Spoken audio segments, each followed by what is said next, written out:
નમસ્કાર મિત્રો, હું ઘનશ્યામ ઢોલરિયા ખેડૂત સંવાદ અંતર્ગત તમારું હાર્દિક સ્વાગત કરું છું। આજે હું મારી ખુદ પોતાની વાડીએ જસાપર ગામે આવેલું છું અને આજે તારીખ છે 13/12/2022। આજે મેં મારી વાડીએ એક નવો અખતરો કર્યો તો આ બાજુ બતાવો તો સંદીપભાઈ જરાક। પાક રક્ષક હોમ સોલાર ટ્રેપ મેં મૂકેલી છે।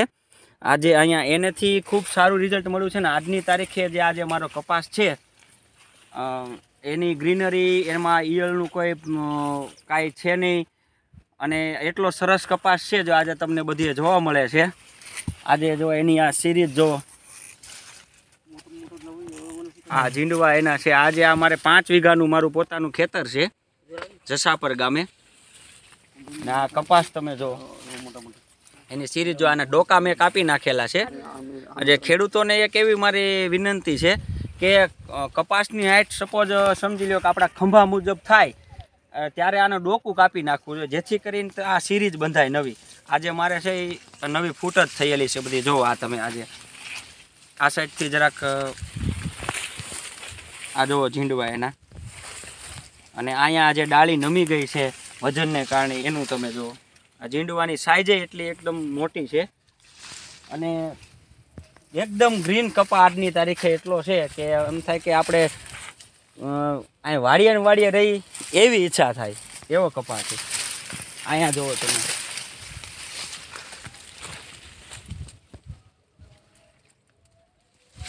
અહીંયા બતાવો તો સંદીપભાઈ જરાક। આજે આ ખેતીને વિજ્ઞાન સાથે જેટલી જોડો અને આ કપાસની અંદર પાયાની ટ્રીટમેન્ટમાં મેં કન્સોટિયા નાખેલા છે, કલ્ચર જેને કહેવાય।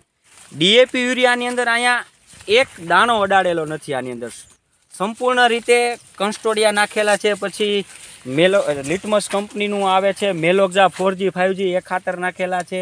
પછી પોટાશ છે ઉપર છંટકાવમાં અને ઇરિગેશનની અંદર મેગ્નેશિયમ સલ્ફેટ 5 વીઘાની અંદર 50 કિલો જેવું પાયેલું છે ટપકની અંદર।